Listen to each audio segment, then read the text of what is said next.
all you beautiful people out there, and welcome to my channel. Um, Before I get started with the evolution as a conspiracy, which comes from Demon Cassette Tapes channel, I use his stuff. Um, he said I could, by the way, so it's with permission. Um, I just gotta say, this Christian conspiracy crap. It's nothing new. You know, probably the first conspiracy ever of the Christian conspiracy crap came with the quote unquote second coming, because he Jesus didn't do what he was supposed to do in the first coming. We'll get to that when I get to the New Testament and the Bible reading. But um, the Jewish Messiah is supposed to be a military Messiah, um, which frees Israel. Um, and then after that, there's supposed to be um, knowledge of God flooding the world and worldwide peace and yada, yada, yada. And of course, that didn't happen the first time. The Messiah is also supposed to rebuild the temple, which obviously Jesus couldn't have rebuilt the temple because the temple was still standing. Hey, Dr. DTU, how's it going? Thank you very much. Appreciate that.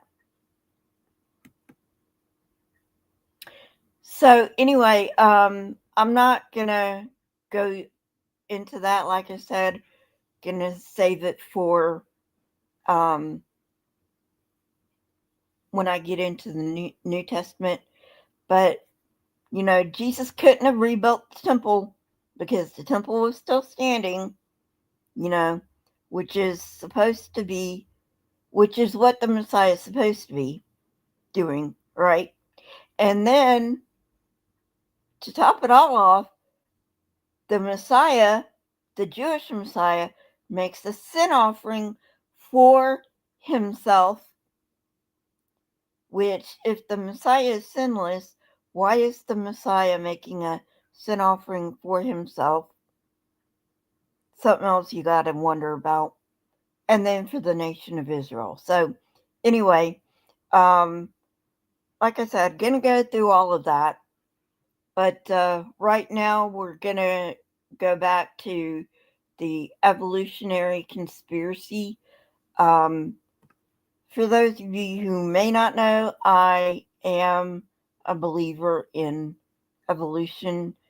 It's demonstrated. But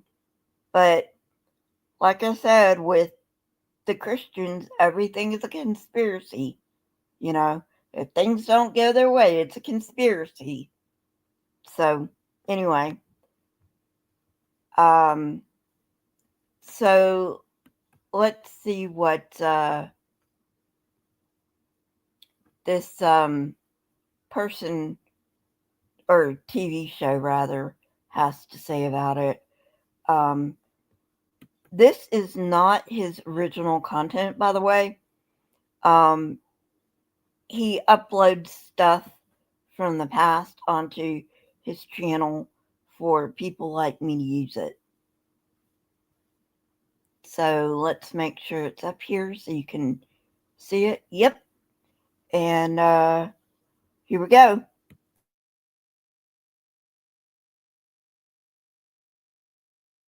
Evolutionary assumptions. Dubious artworks are relied upon and exhibited as fact. Misleading artistic interpretations depict fish magically.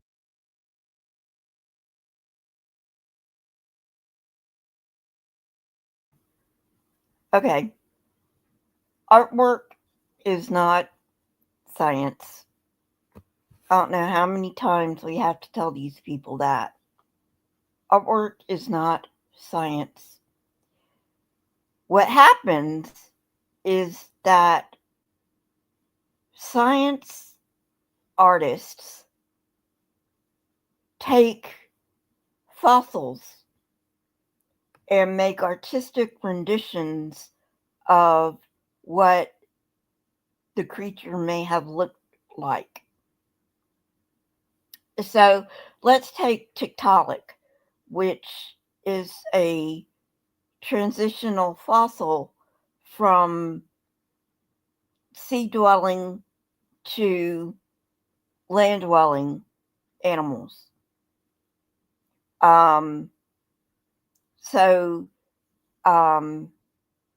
The theory of evolution said that it would be discovered, and it even said it would be discovered in the Devonian layers. And both of those things turned out to be true. So they found the Tiktaalik fossil, the first one, and then these scientific artists made a rendition of what they thought might be what Tiktaalik looked like. Doesn't mean that's exactly what it looked like, but definitely that this could have been what it looked like. And it is real in the sense that we found the fossil of Tiktaalik. So let's go on.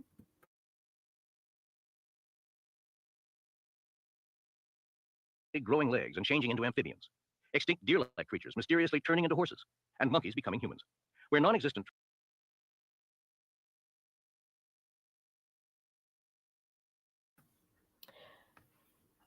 point of clarification, we are still monkeys. More to the point, we're apes.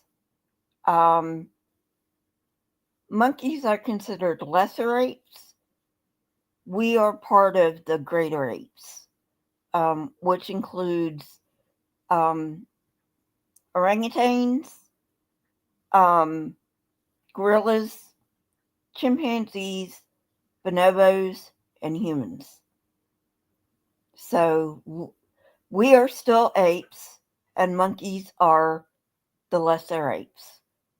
So that's just flat out wrong. Moving on.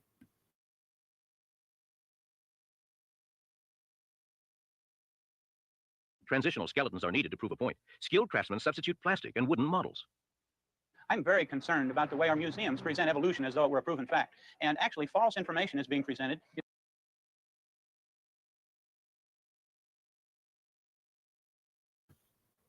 It is a proven fact. Even young Earth creationists will admit that evolution happens, but they call it microevolution.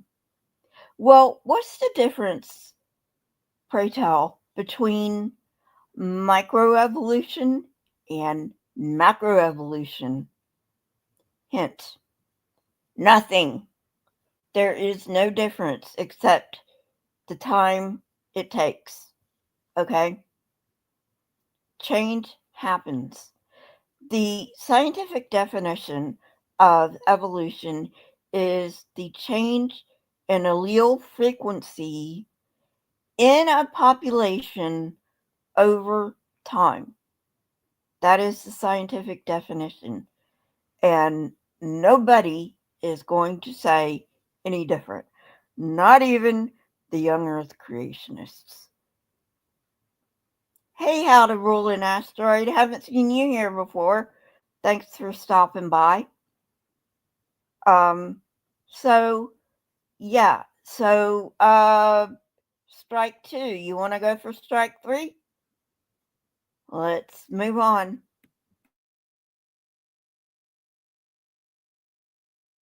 You see, since the museums don't have the transitional forms, they have to make them up out of thin air. The November 1980 edition of Science Digest shows a drawing of a whale with legs as an evolutionary link between whales and cows. But the only fossil evidence for this mythological transition is a skull and several teeth, no leg bones. Niles Eldridge at the American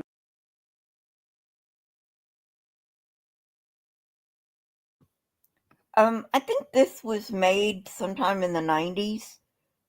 And I'm pretty sure we had leg bones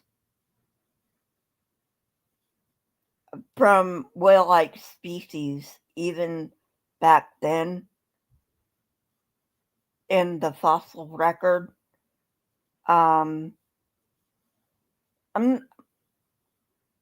can't remember what those species were called.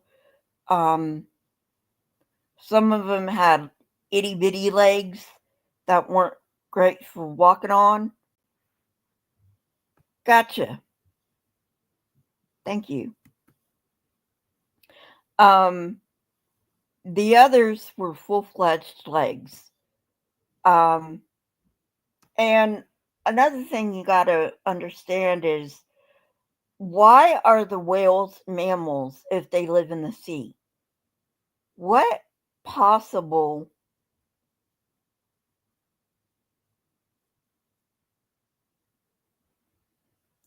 reason is there that whales breathe air in the sea? They cannot breathe underwater. They breathe air. They do not breathe water, which then they don't have gills, is what I'm saying. They have lungs. So, that's just one thing that creationists can't answer, So, anyway, moving on. Oh, I gotta mute first.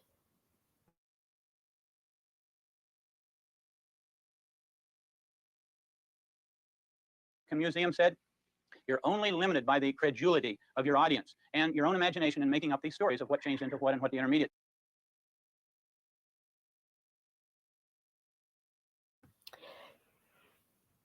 You're only limited by the credulity of your audience and your imagination.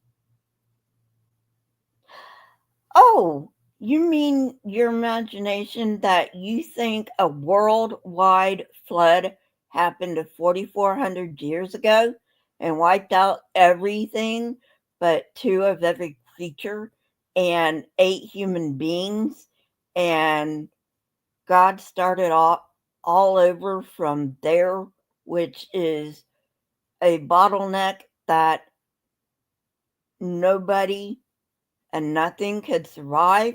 You mean that kind of credulity and imagination? And let's not even start with the heat problem, because I can't even begin to give the heat problem a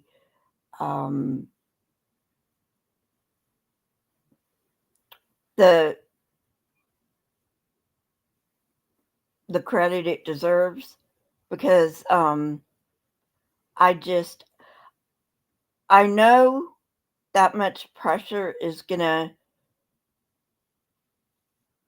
just build up so much heat on the earth.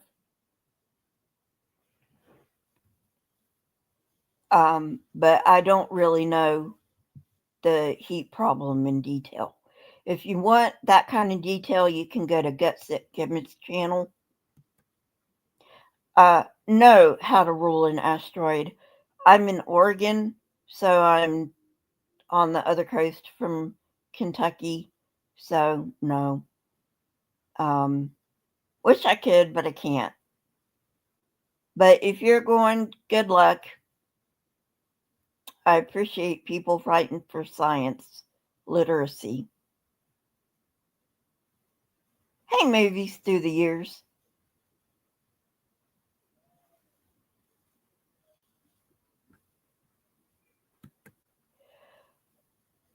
They're always dishonest because they don't have anything new.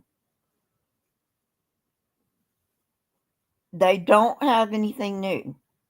So they just keep pushing their shit. Oh, that's okay, how to rule. It's no big deal. A lot of people don't realize I live in Oregon. So anyway, let's move on and see what other dishonest shit they're getting up to.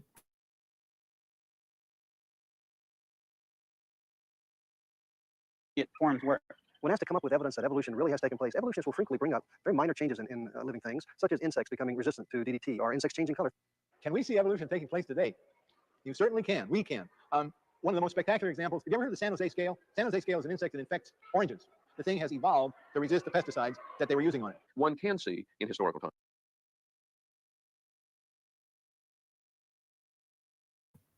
Exactly. And young Earth creationists will give this point to scientists, but they call it microevolution. But as I pointed out, there is no difference between what they call microevolution and macroevolution, so it's a moot point.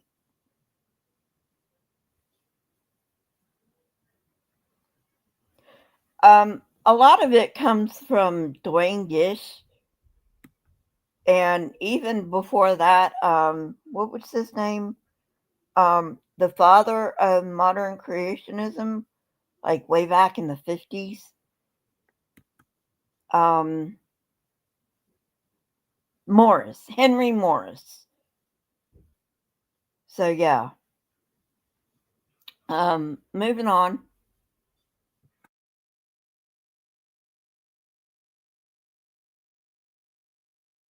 Times examples of evolutionary change. For example, if one looks at attempts to eradicate particular pests with different kinds of insecticides, it turns out that within a normal population of a particular kind of insect, for example, there are some that are resistant to a particular kind of insecticide. This is not evolution. Evolutionists should know better. These small changes are totally compatible with the creation understanding of things. What we need to see is major changes, some type of an animal changing into another type of an animal, and this we do not see.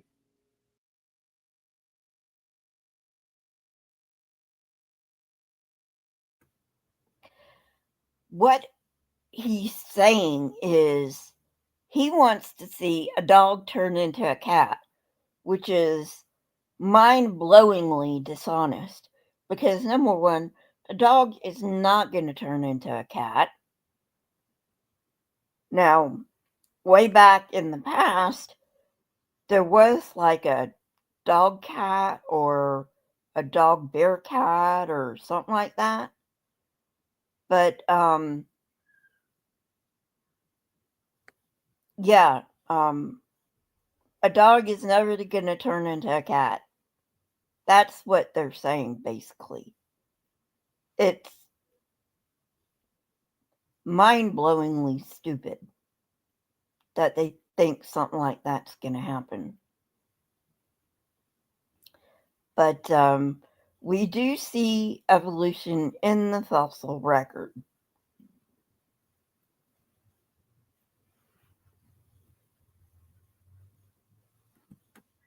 Exactly. They cannot define their own terms. All right, moving on.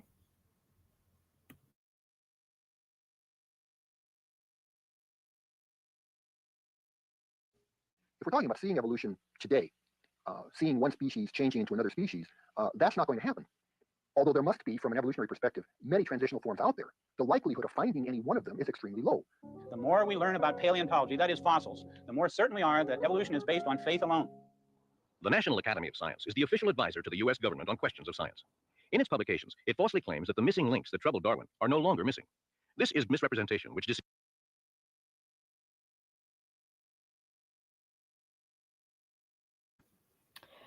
Can't be a missing link if they're no longer missing. But aside from that, no, they're not missing. Unless you want to take every single fossil to line up. Now, sometimes we do have that, or very close to it.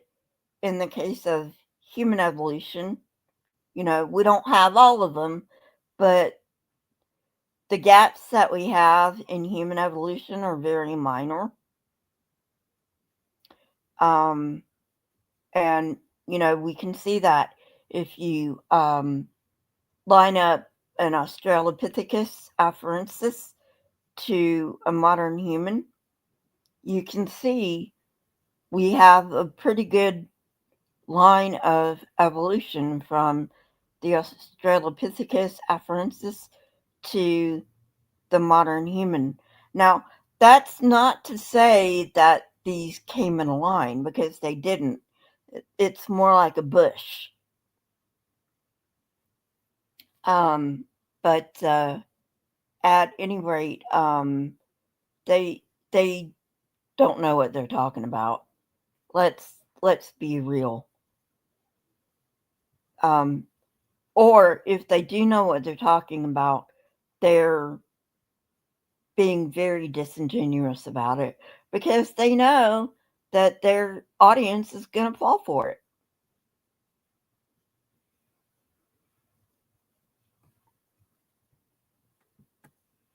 Exactly. So let's keep moving. I think maybe I'll go for 8 more minutes.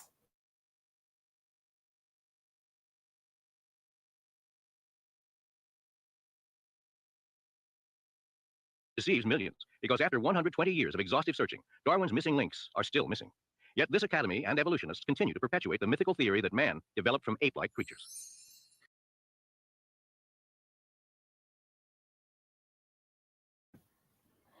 Again, we are still apes.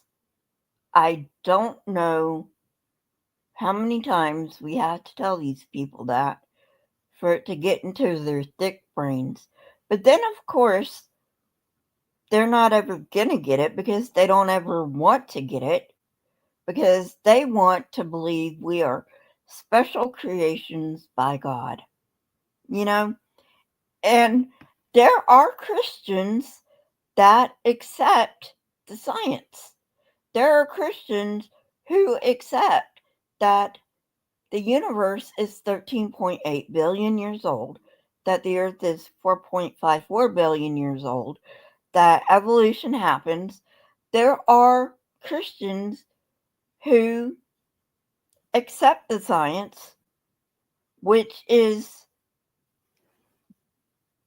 makes me incredibly dumbfounded that there are Christians who don't, especially in this day and age. But,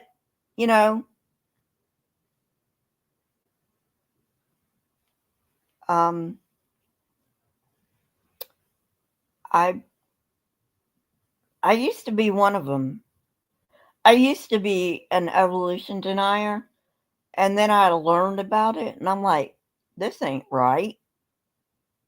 So, whatever. I do wish that they would stop deceiving people, but that ain't gonna happen.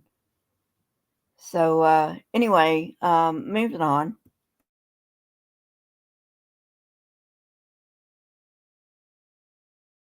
Richard Leakey, who is one of the most well-known anthropologists, said that if he were asked to draw a family tree for man, he would just have to draw a huge question mark, because the evidence is too scanty to possibly know man's evolution.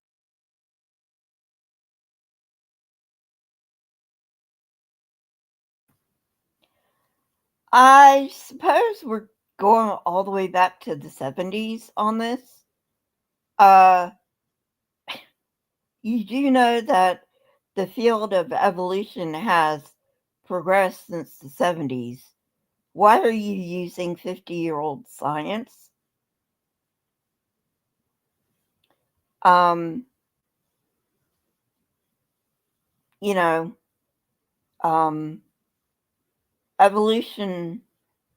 Evolutionary science has progressed by leaps and bounds since the 70s.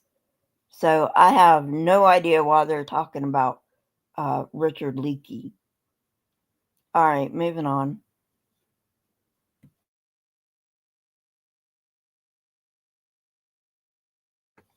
Oh, and by the way, I'm not even sure Richard Leakey said that. He might have back in the 70s. But anyway, moving on.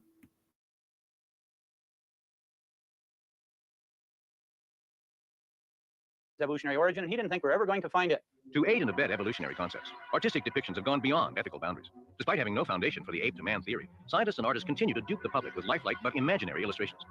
These artists vainly entertain.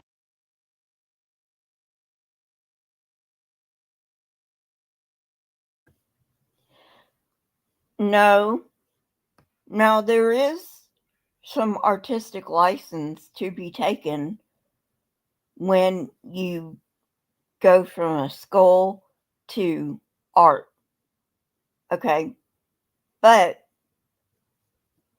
there have been cases in the here and now that have been solved by particularly forensic artists depicting from just a skull by what a person would have looked like in real life.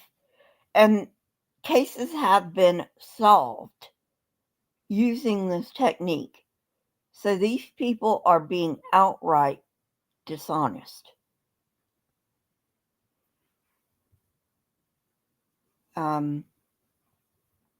And actually, I think that's where I'm going to leave it. So anyway, yeah, these people are... What else do you expect them to be? I mean, honestly. What else do you expect them to be but dishonest? Because they can't... They have to grasp at straws to keep their religion alive. Because their religion is dying. It literally is dying. Why do you think that they want a theocracy in this country? Because they are literally struggling to keep their religion alive.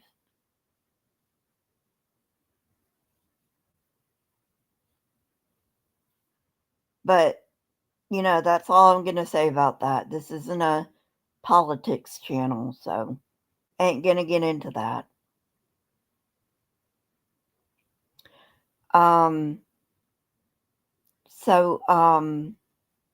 At any rate, but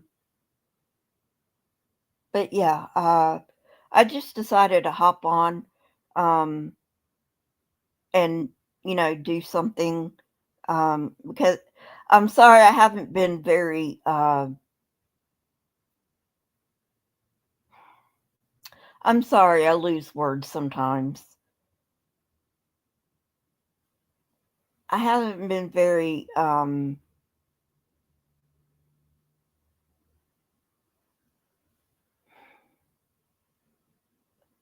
haven't been uploading very often, because I've been getting headaches a lot, and my seizures are back, and it's just not that that has anything to do with you. It's me, you know, and, but anyway, thank you, movies through the years. It's just, you know, I hop on when I can. Let's put it that way. So anyway, I will let you go. Thank you for being here with me and listening to me talk, and, you know, trying to strip down these very dishonest people. And, you know, hopefully we can reach out to people who are honestly fooled by these dishonest people and can